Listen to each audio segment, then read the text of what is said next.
Not all interventions in Aboriginal Australia are inspired by external agents or politicians or ideology. Some interventions arise from simple, pragmatic responses to community needs. Interventions initiated by Aboriginal people, where people and their aspirations are central. Tonight, I'm here to speak on behalf of a book that Alan Mayne has written that unravels the story of people and place and relationships. A book that is at once both personal and intensely political.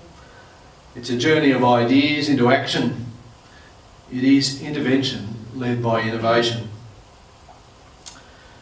So 30 years after a start-up grant of $40,000 in 1980, an Aboriginal-owned science and technology institution operated with an annual budget in excess of $20 million. It keeps growing, but I don't think we actually hit 30. We did get to 25. And we had a staff of 130, serving communities, 500 communities across remote Australia, in the northern half of Australia. An institution that linked Aboriginal people with technology, sustaining their livelihoods on their country. I'm extremely grateful to Professor Nangala and the David Unipen College for actually hosting this reception tonight and for providing the opportunity to bring this group of people together to at least celebrate the success not only of one of your scholars and leaders, but also of the organisation that Alan has so capably written about.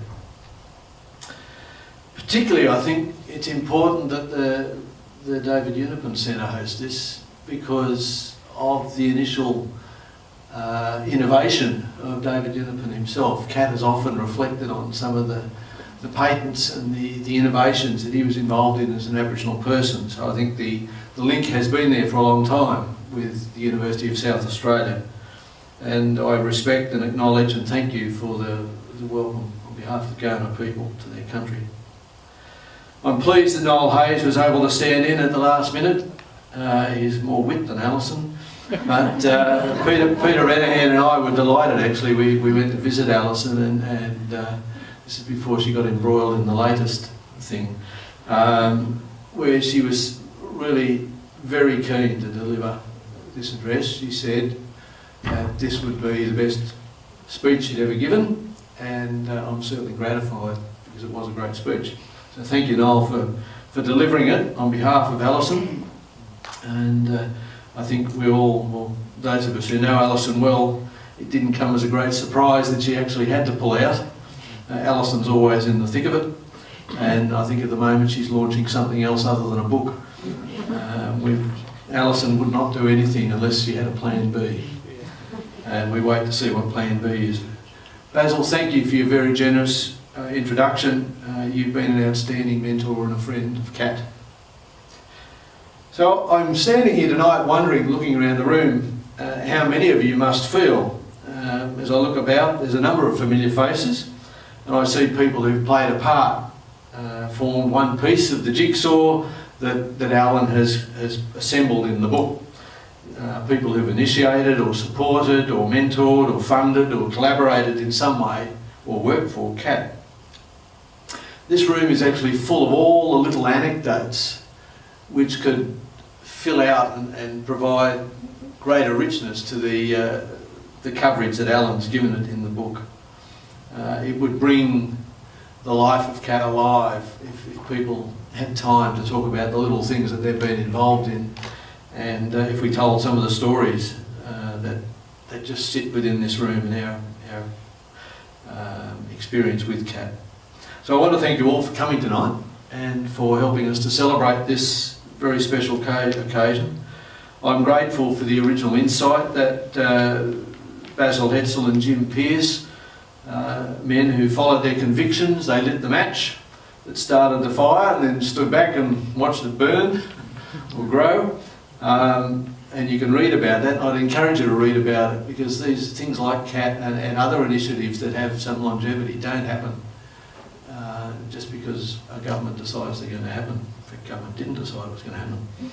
And I think it must be, when I started teaching years ago, I was told that one of the disappointments of teaching is you never see the results of your work. It must be an extraordinary feeling.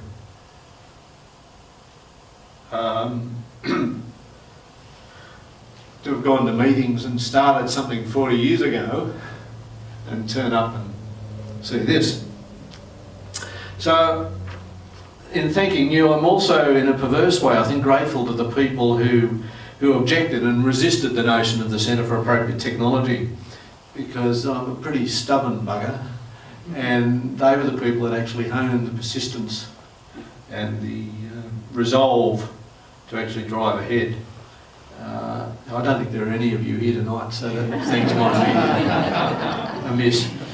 I'm grateful certainly for the support and guidance of the long-term board members under the leadership of James Bray, who was the chairman of CAT for over 20 years, and more recently Peter Renahan, as we try and struggle with the changed circumstances that we confront as the whole geography of Aboriginal affairs is restructured.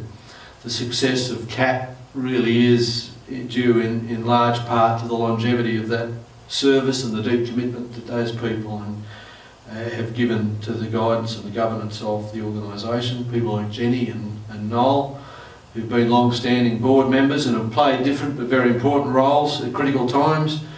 I recall Jim provided the wit and Jenny the charm as we developed a 10-year partnership with Rio Tinto. They carried themselves very well on the 35th floor of the ANZ building in Collins Street in Melbourne, particularly when they got Sam Walsh on the other end of the table.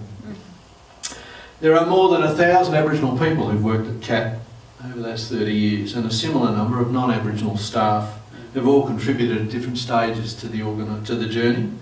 And hopefully you'll agree that Alan has captured some of these stories within the book. We can't do them all, but I appreciate the contributions of all those staff and the Aboriginal staff. We'll have a launch in Alice Springs where I suspect we'll invite anybody that's worked at CAT to come to a barbecue, and it'll be a pretty good turnout. Wakefield Press, Michael, thank you for your agreeing to publish the account of CAT.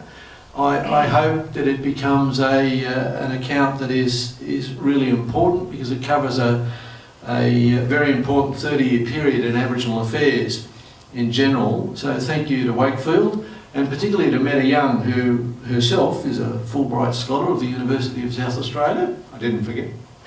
And Colin Danzig back at CAT, they helped to prepare the images that are in the book and manage the production process with Michael. So thank you for all that. CAT didn't arise out of a well-crafted strategic plan with carefully targeted KPIs. There was no textbook. It grew in response to needs expressed by Aboriginal people. It was founded around a strong practical philosophy and a set of values that placed Aboriginal people at the centre. Technology was the means to an end, an enabler, but the measures of success were people and community. Technology was our language, the people were our purpose. Our emphasis was not only on what was appropriate technologically, but also on how technology was appropriated by people as they attempted to address their circumstances in the many homelands established during the 70s and 90s and 80s. This book provides an account of the practical realities of dealing with those unfolding developments and how CAT engaged with Aboriginal people to achieve small steps forward. Now, I'm obviously biased, but in my view, this book captures an account of three of the most exciting decades of the recent past. The geography began to shift as people moved from government settlements and mission stations back to homelands on country. This move to homelands followed on the back of changed legal and societal attitudes to justice and land rights, and language and culture, all linked back to country. CAT's arrival in the 1980s focused on the products and the technology needed to survive in that new geography. Hand pumps, chip hot water heaters, washing machines, ventilated improved pit latrines. The 1990s brought a stronger focus on housing, and when health arguments were attached to the housing issues, significant investment followed to alleviating overcrowding, we spent a lot of time focused on counting bedrooms.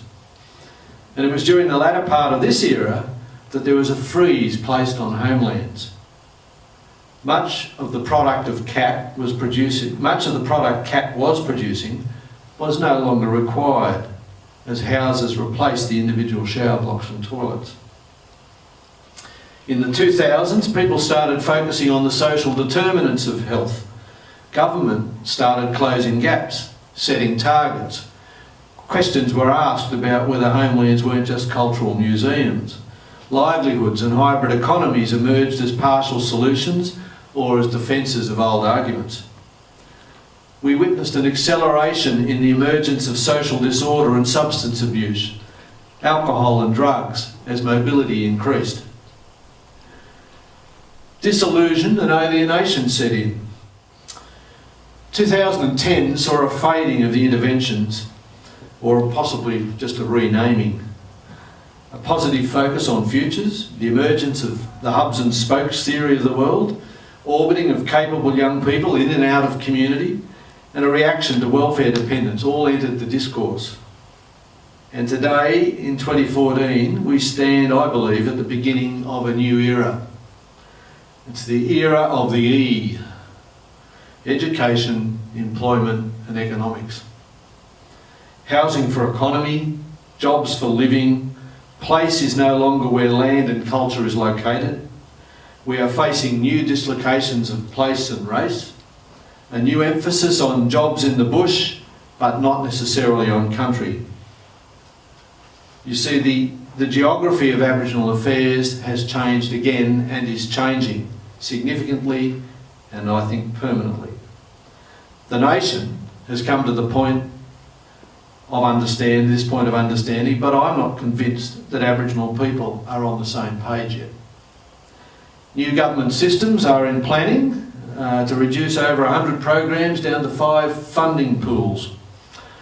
This could concentrate power in the centre, or it could liberate regional and local resolutions to local contests.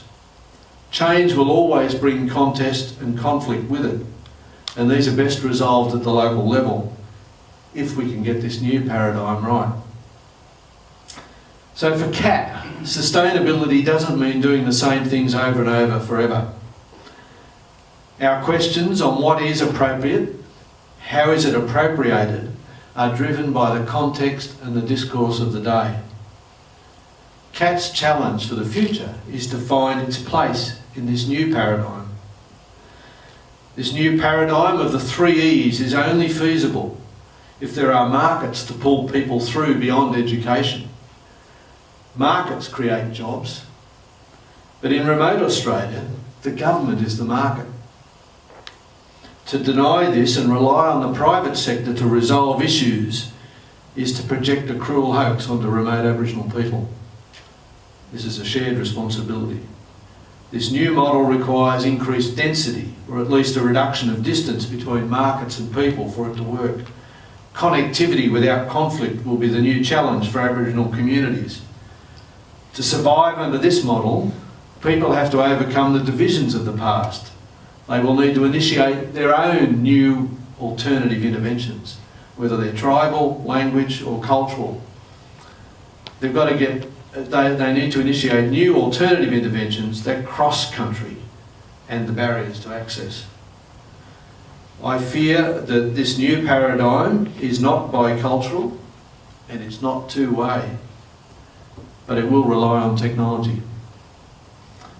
If the new solutions don't get beyond the marginal engagement with the market, I think we probably will be not much further advanced than we were with the fringe settlements of the 50s and the 60s.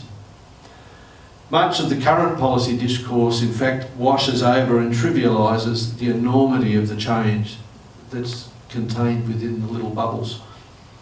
I suspect we don't know what we don't know. And that's why this book's important. It's my fervent hope that we will know more, a little more, if people who are in positions of influence are able to draw insights from works such as Alan's account of CAT. few people that I've met in policy making roles these days have a life experience of Aboriginal people or the systems of life and living in remote Australia to fully appreciate and contemplate the implications of their actions.